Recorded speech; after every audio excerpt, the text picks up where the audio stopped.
All right, here we go.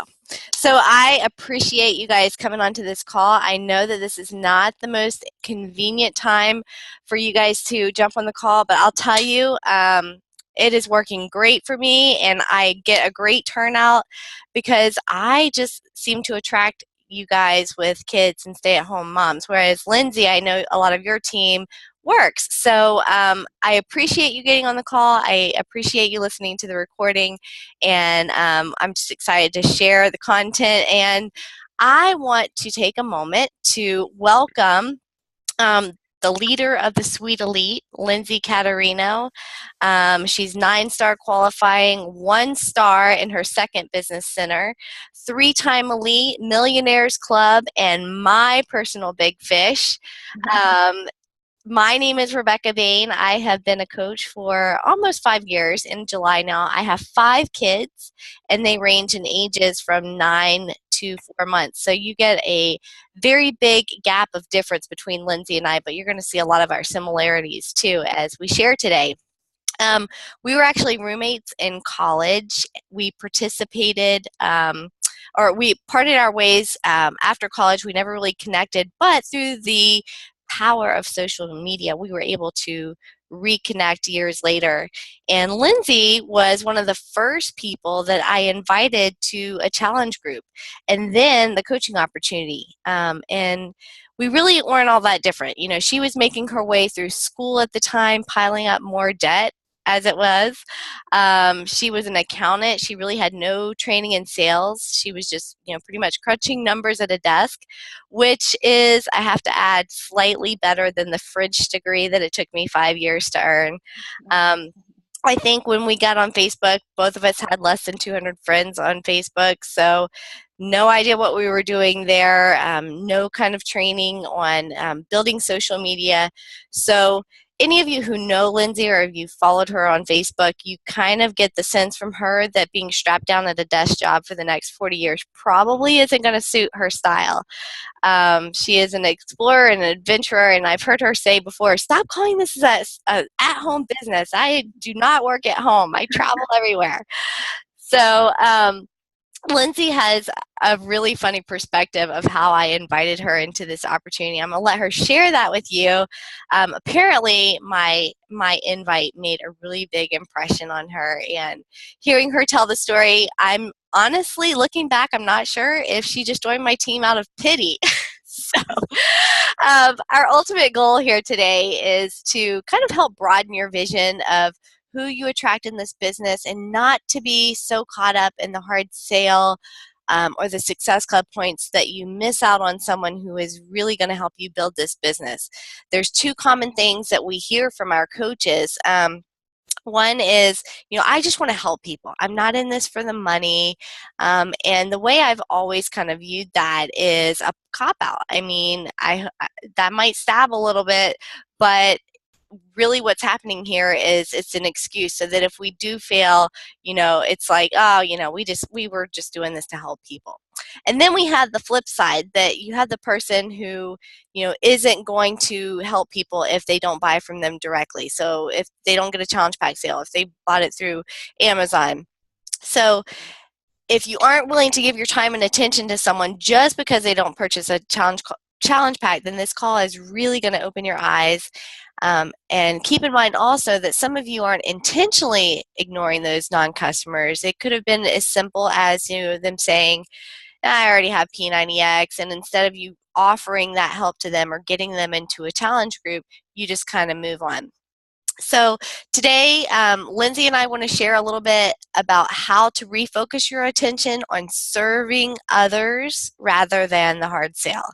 And that's not to undervalue the need for earning an income. You should definitely get paid for what you do and your efforts, but there really is a bigger picture in how your efforts can produce a return for you later. So, Lindsay, take us back to that invite I sent you and how it kind of all unfolded and ultimately led you to the place you are today. Because honestly, I had the biggest fear of inviting you. I was a mom staying at home. You, in my eyes, had this career and you were going to school. And so once you said yes, I never really expected you to be the top leading coach on my team. So was it the amazing training I sent you? Was it my smooth sales skills? Was it the magic fairy dust? What was it? Tell us, take us back. Well, I would first like to say hello to The Rock. I don't know a lot of you, so this is exciting to get to sort of share my story and also to learn a little bit more about my upline. I actually think, and I hope this is okay with you guys, but I want this to be great fun. Like, I'm not much into doing anything that isn't fun. That might, if you do Danny Johnson, you might have just heard my gem. But when I first met Rebecca, we had both answered a roommate ad. And so we did not pick each other. Like, we did not know that we were going to live together. She was doing study abroad in France. I answered a roommate ad. We had a mutual roommate. And then all of a sudden, the first moment I met her, she was moving a sofa into her house through the window. Okay. And all I could think to myself is, what kind of redneck did I just move in with, right? Like, I'm this girl from Connecticut.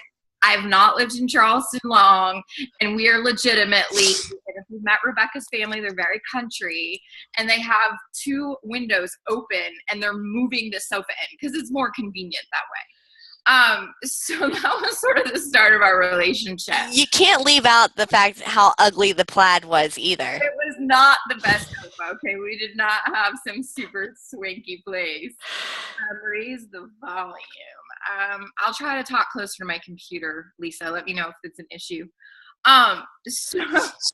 So we're moving the sofa in. I'm meeting the redneck family, and this is the welcome that I'm having to my new roommate. So at the time, Rebecca would do these really fad diets, for lack of a better term. Like, she would try to lose weight very quickly. I remember the soup diet and the grapefruit diet.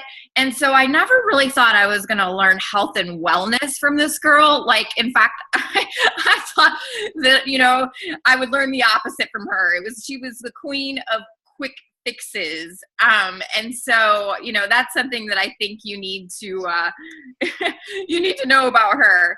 She did end up cleaning up her diet and starting her whole bodybuilding routine while I was living with her. So I did actually see the transgression from quick fix diet girl to someone that actually grew an awesome physique. But I'll tell you, if we both try to think back to that point in our life, we did not think we were interconnecting million-dollar businesses. So the first thing I want to share is there's people probably in your past that you have not stayed connected to that could radically change your life.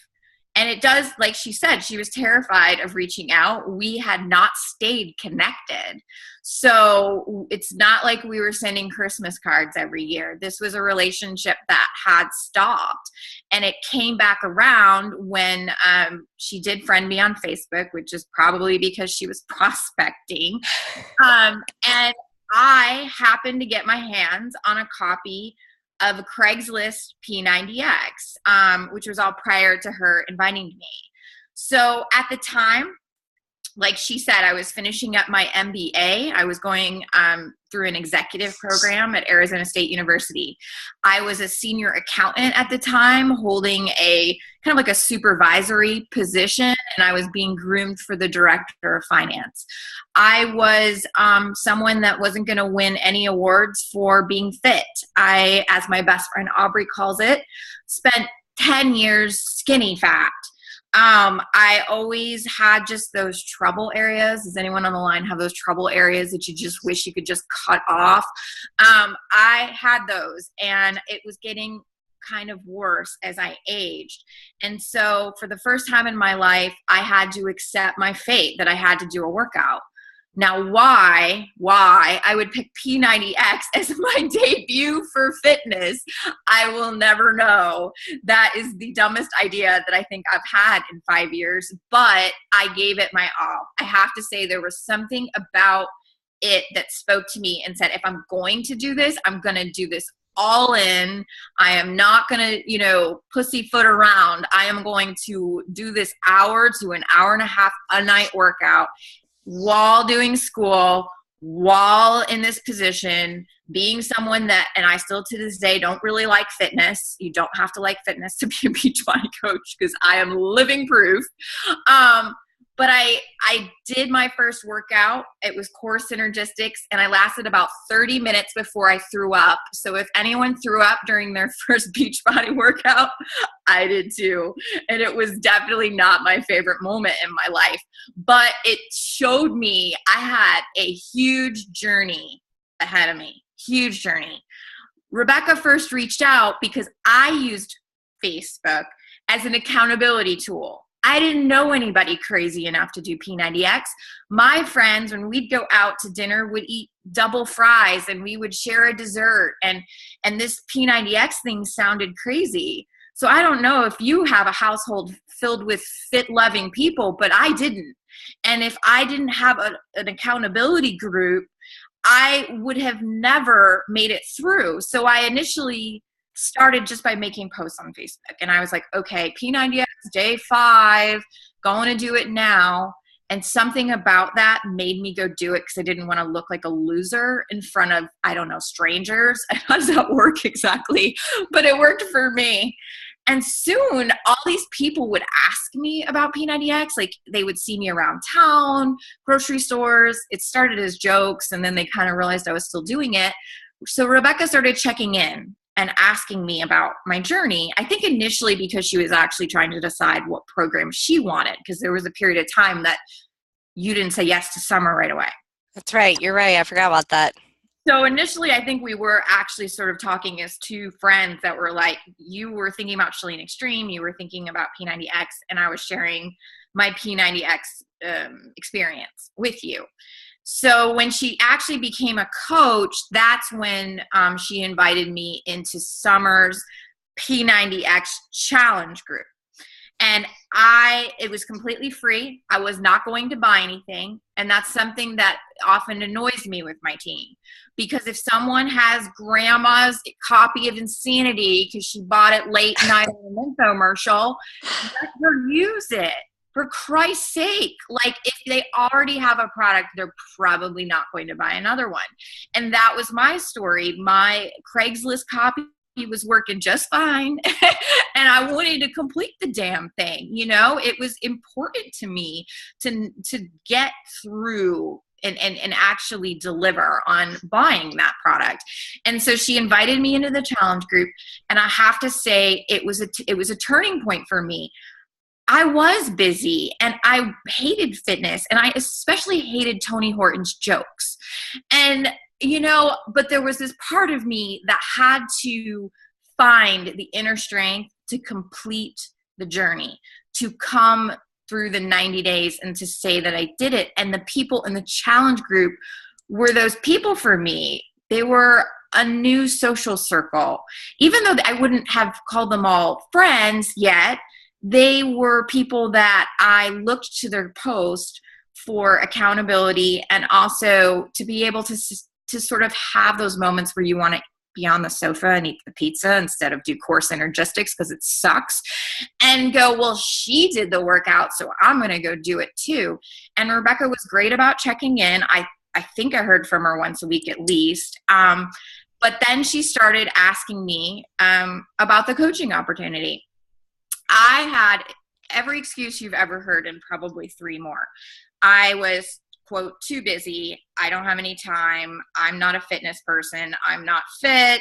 I don't need the money, which was a complete lie. I had a huge student loan, but in the practical world, I was making 6 figures. I felt like I didn't need the money. I didn't, is that a pyramid scheme? I don't have sales experience. I hate selling. My father once asked me to go to college for insurance and take over his business. And I was like, hell no, I'm not a salesperson. This was not an area that I wanted to go into. I was an accountant for a reason. I had no people skills. I loved numbers and not talking on the phone. And I just knew that there was nothing about this that was like me. So she would send me these, I think Summer wrote them, long answers back, like the pyramid scheme one was at least a diary. That was from Summer. Yeah, and it was like 3 days later.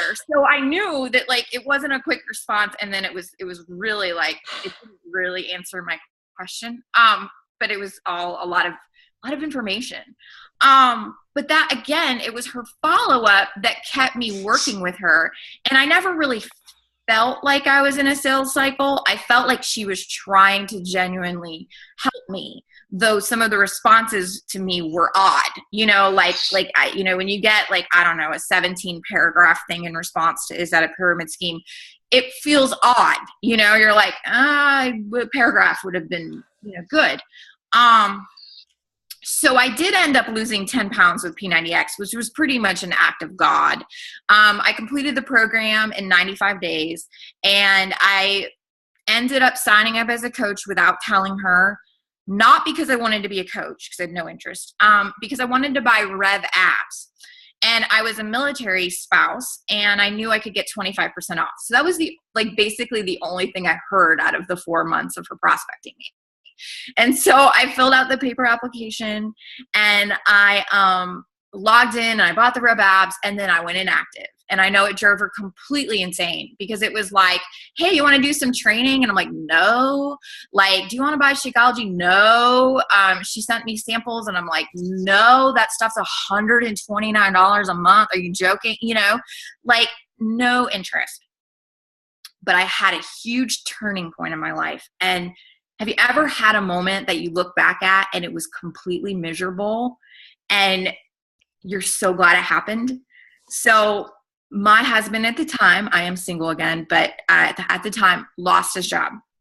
It did not end up starting for 13 more months.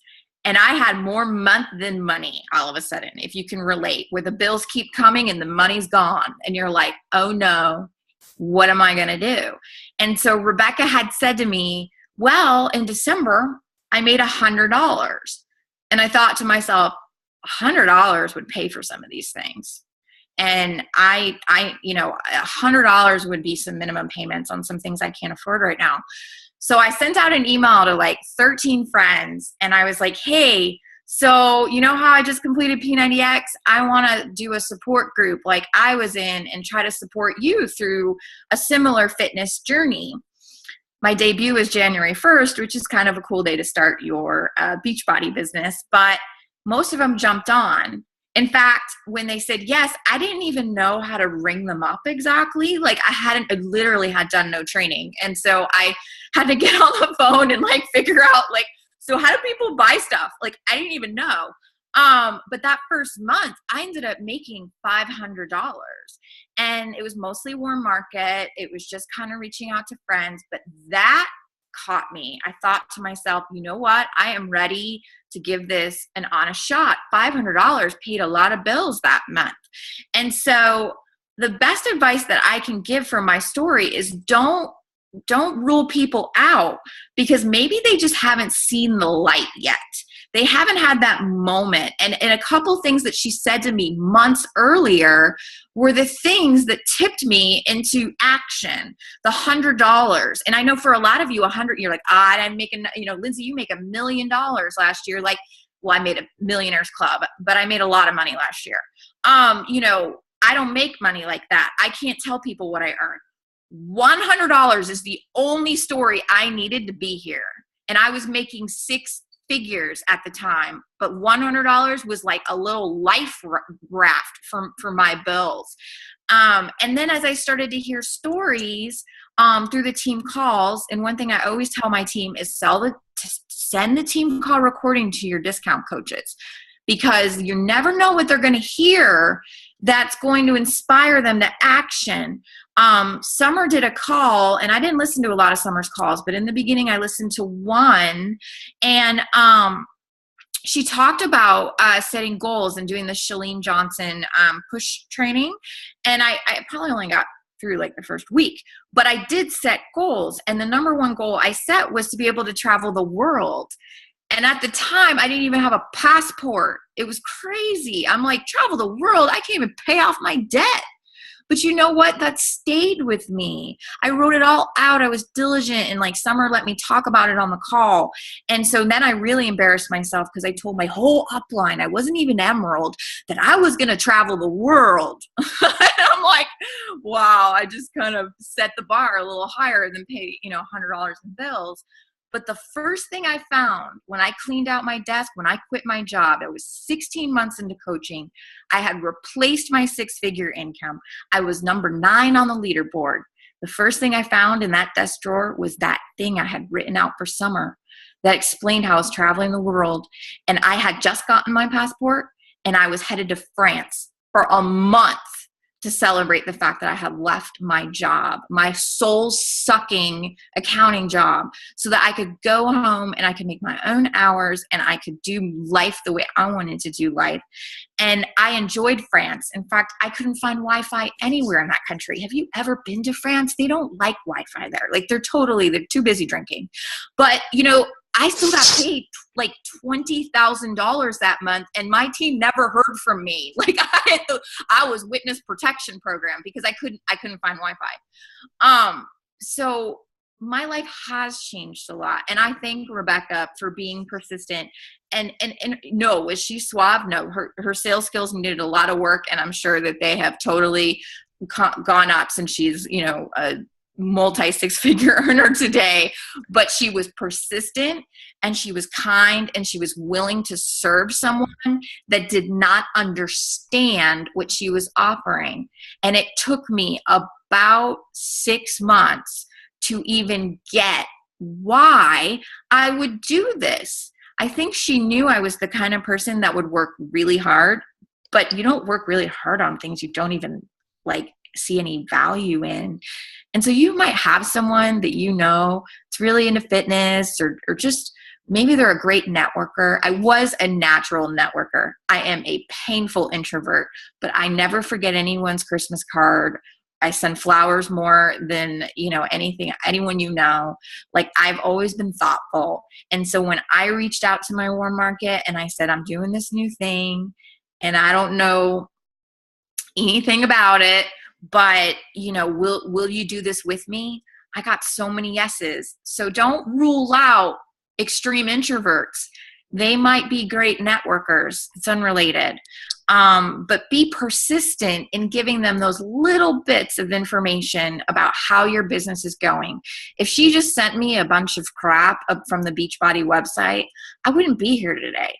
She had to tell me about how the physical transformation was affecting her body. She had to share with me that she had earned that $100. She had to show me how she was becoming more positive and more inspired, and how this opportunity was changing her life. And that's what I want you guys to do with your Lindsay's, your old college roommates, your old high school friends. There's so many people you're ruling out because they don't hit the mold. I was not the mold. I was the biggest sign up failure idea imaginable. Nobody invites accountants to cocktail parties because they're not any fun. Okay. But she saw something in me, probably my drive to complete things, and felt like the other stuff might come. And she did not drop off after 2 no's, 3 no's, 4 no's. It was probably 5 or 6 no's. So I'm going to ask you, would you be willing to sign someone that creates over 200,000 a week in volume in one leg if it meant that you had to ask them 6 times? I don't know about you, but if I could find one more of those, I already have 2. I am going to be on a yacht somewhere in the middle of the ocean without Wi-Fi. So, with that, I want to pass it back to Rebecca. I see that we have 2 minutes and 30 seconds left. Thank you, Lindsay. Yeah, somehow I got on the wrong account. But yeah, this just goes to show it's okay to suck at first, and we're not ever going to get it perfect the first time. You have to be willing to really send bad invites and bad messages and learn from those experiences. And yes, I hope I have learned a few things over the past almost 5 years. But thank you, Lindsay, for sharing that, and thank you for all the nice things you said after all the terrible things you said about me. What I really want you guys to leave here with is that when people see this as an opportunity to connect with others and add value and helping others over helping ourselves, then you really start to experience more success. We know you want to grow your business. We know you want to hit Success Club, but we also know that the best way to actually make that happen is by helping others get what they want. So imagine if I had given in to my fears of inviting Lindsay because I figured she didn't need the money or she was too busy or whatever excuse it was she gave me. Imagine if I had decided not to give her my time or attention because of, she didn't buy through me, she bought through Craigslist. Again, we want to put a 10 on people's heads. We want to see them as being great until they prove otherwise. So thank you guys so much for being on this call. I really appreciate it. It was a great turnout. We will post a recording for you guys and have an awesome week. Bye, guys.